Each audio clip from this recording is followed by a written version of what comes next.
नमस्कार दोस्तों, हमारे चैनल पर आपका स्वागत है। आज हम एक महत्वपूर्ण सरकारी योजना के ऊपर फिर से बात कर रहे हैं और वो है एग्रीकल्चर इंफ्रास्ट्रक्चर डेवलपमेंट फंड। जैसे कि हम सब जानते हैं कि कृषि क्षेत्र को लाभ का धंधा बनाने के लिए भारत सरकार द्वारा बहुत सारे प्रयोग किए जा रहे हैं और बहुत सारे की योजनाएं संचालित की जा रही हैं। इन्हीं प्रयोगों में एक योजना है जो एग्रीकल्चर इंफ्रास्ट्रक्चर फंड है।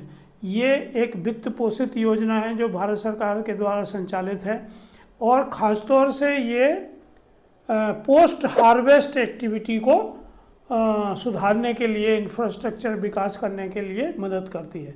जैसे कि हम सभी जानते हैं, खेती की मुख्यतः 3 स्टेजेस होती हैं। पहली स्टेज होती है प्री सोइंग, दूसरी होती है सोइंग और क्रॉप प्रोटेक्शन, और तीसरी होती है पोस्ट हार्वेस्ट। मतलब जब आप फसल काट लेते हैं और उसको मंडी ले जाते हैं, वो सब गतिविधियों को पोस्ट हार्वेस्ट कहते हैं। और आप सब ये भी जानते हैं, आपने सुना होगा कि हिंदुस्तान में हम लगभग उतनी ही फल और सब्जियां पोस्ट हार्वेस्ट में नष्ट कर देते हैं जितना कुल ऑस्ट्रेलिया पैदा करता है। और हम जानते हैं कि ऑस्ट्रेलिया विश्व का चौथा सबसे बड़ा निर्यातक देश है। तो जब हम पोस्ट हार्वेस्ट में ये नष्ट कर रहे हैं तो इसका कारण क्या है? इसका कारण है कि हमारे यहाँ इंफ्रास्ट्रक्चर नहीं है, कोल्ड चेन नहीं है, कोल्ड स्टोरेज की बहुत कमी है, कोल्ड व्हीकल नहीं है, इसके अलावा खेतों पर ठीक से पैकिंग नहीं होती है, सवारी गाड़ियों में ही इस सामग्री को ढोना पड़ता है। और इसीलिए आपने देखा होगा कि ट्रेन में और बसों में बहुत सारे लोग सब्जियों के ऊपर ही बैठे रहते हैं, तो इससे सब्जियां नष्ट होती हैं। इसी तरह जो हमारे यहाँ भंडारण की भी बहुत अच्छी सुविधाएं नहीं हैं और भंडारण में वैज्ञानिक तरीके से रखरखाव नहीं होता है। आपको हमेशा अखबारों में इस तरह की फ़ोटो देखने को मिलती हैं कि कहीं गेहूँ सड़ गया है, कहीं धान सड़ गया है, चूहों ने खा लिया है, फैल रहा है, या बरसात में मंडियों में खराब हो गया है। तो इसीलिए भारत सरकार चाहती है कि जो किसान हैं, जो कंपनियां हैं, जो प्रोसेसिंग यूनिट्स हैं, वो पोस्ट हार्वेस्ट में अपना निवेश करें और इस इंफ्रास्ट्रक्चर को बढ़ाएं। तो भारत सरकार ने इसीलिए ये एक योजना लागू की है। इसमें 1 लाख करोड़ से ऊपर के बजट का प्रावधान 2025-26 के लिए किया गया है। इस योजना में हम सब जानते हैं कि 2 करोड़ रुपए तक विदाउट कोलेटरल उपलब्ध होता है। मतलब कोई आपको चीज़ गिरवी नहीं रखना पड़ती है। और इसमें 3% ब्याज की सब्सिडी दी जाती है। ऋण की अधिकतम अवधि 7 साल होती है और इसमें पुनर्भुगतान की सुविधा भी होती है। मतलब आप रीशेड्यूलिंग भी करा सकते हैं। अगर आपको 2 करोड़ से ऊपर की यूनिट लगाना है या कोई इंफ्रास्ट्रक्चर बढ़ाना है तो फिर आपको उसके ऊपर क्रेडिट गारंटी की प्रतिपूर्ति भी की जाती है। तो इसमें कौन लोग पात्र हैं, किनको ये मिल सकता है? तो हम जानते हैं कि सभी तरह के किसान इसमें पात्र हैं। किसानों के जो उत्पादक संगठन हैं, FPO फार्मर प्रोड्यूसर ऑर्गेनाइजेशन, जो पैक्स हैं, प्राथमिक कृषि सहकारी समितियाँ, स्टार्टअप्स हैं जो एग्रीकल्चर सेक्टर में काम कर रहे हैं, SHG हैं स्व सहायता समूह, JLG हैं ज्वाइंट लाइबिलिटी ग्रुप्स, विपणन सहकारी समितियां हैं, बहुउद्देशीय सहकारी समितियां हैं, और कोई भी कंपनी जो कंपनी एक्ट में रजिस्टर है वो भी इस योजना का फ़ायदा ले सकती है। तो अभी तक 26 जनवरी 2025 तक इस योजना के तहत लगभग 56,334 करोड़ रुपए के ऋण बांटे गए हैं और लगभग 52,393 प्रोजेक्ट इसमें सैंक्शन किए गए हैं। इसमें बैंकों के थ्रू लोन सैंक्शन होता है। आप इसकी जो वेबसाइट है उस पर रजिस्ट्रेशन कर सकते हैं। आपको एक प्रोजेक्ट रिपोर्ट बनाना होती है, वो सबमिट करना पड़ती है।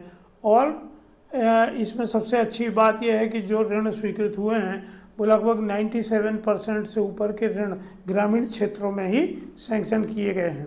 तो यदि आप भी अपने इंफ्रास्ट्रक्चर को बढ़ाना चाहते हैं, पोस्ट हार्वेस्ट में कोई काम करना चाहते हैं, तो आपको इस योजना की जानकारी होना चाहिए और इस योजना को आप ज़्यादा से ज़्यादा किसानों तक पहुंचाएं और इसका फ़ायदा लें। तो इससे क्या होगा कि एक तो आपके पोस्ट हार्वेस्ट लॉसेस कम हो जाएंगे, दूसरे ये ज़रूरी नहीं है कि आपको मंडी में तत्काल बेचना पड़े। अभी क्या होता है कि जैसे ही फसल कटती है एक साथ सब किसान मंडी में बेचने को दौड़ पड़ते हैं। इससे क्या होता है कि मंडियों में आपूर्ति बढ़ जाती है और मांग कम हो जाती है। मांग कम होने से उस चीज़ की प्राइस गिर जाती है, क्रैश हो जाती है और किसानों को बहुत नुकसान होता है। तो इसमें अगर किसान अपने प्रोड्यूस को कोल्ड स्टोरेज या गोडाउन्स वेयर हाउसेज में रख दें, जो वेयर हाउस बैंक से लिंक होते हैं, रजिस्टर होते हैं, उन कोल्ड स्टोरेज और वेयर हाउस में आप जब सामान रखते हैं तो उसकी रसीद के ऊपर आपको 70% तक ऋण मिल सकता है। इस ऋण से आप तात्कालिक खर्चों की प्रतिपूर्ति कर सकते हैं और जब मंडी में अच्छे भाव हों तब आप अपने कमोडिटी का सौदा करके खरीदार से पैसा लेके बैंक का ऋण चुका के अपनी कमोडिटी को बैंक से छुड़वा के डिलीवरी दे सकते हैं। तो इससे आप डिस्ट्रेस सेलिंग से भी बच सकते हैं। हम और आप जानते हैं कि जो सेमी पेरिसेबल आइटम हैं और जो लंबे समय तक रखने वाले फल सब्जियां या मसाले गल्ले के उत्पाद हैं, उनको स्टोर करने में इस योजना से बहुत मदद मिलती है। इसके अलावा आपको दाल मिल लगाना है या चावल मिल लगाना है या तेल निकालने की घानी लगाना है या और किसी तरह की आप एग्रीकल्चर कमोडिटी से रिलेटेड कोई प्रसंस्करण यूनिट बनाना चाहते हैं तो उसके लिए भी इस परियोजना का लाभ आप उठा सकते हैं। तो ये एक बहुत बड़े एरिया को कवर करती है और इससे न केवल आपके प्रोडक्ट की गुणमूल्य वृद्धि होती है, दूसरे आपको मंडी में अच्छा दाम भी मिलता है, तो आपकी इनकम बढ़ती है और आपके लॉसेस कम होते हैं। तो जो क्षेत्र के किसानों के संगठन हैं उन्हें आगे आके एग्रीगेट तरीके से किसानों को फ़ायदा देने के लिए इस तरह की अधोसंरचना का निर्माण करना चाहिए। और मैंने खुद देखा है कि इससे किसानों की आमदनी में 30 से 35%, 40% तक की वृद्धि हो जाती है। तो दोस्तों आइए इस योजना का लाभ लीजिए। यदि आपको इसके संबंध में और कुछ डिटेल चाहिए तो आप कमेंट में लिखें, तो हम आपको और डिटेल उपलब्ध कराएंगे। Don't forget to like and subscribe.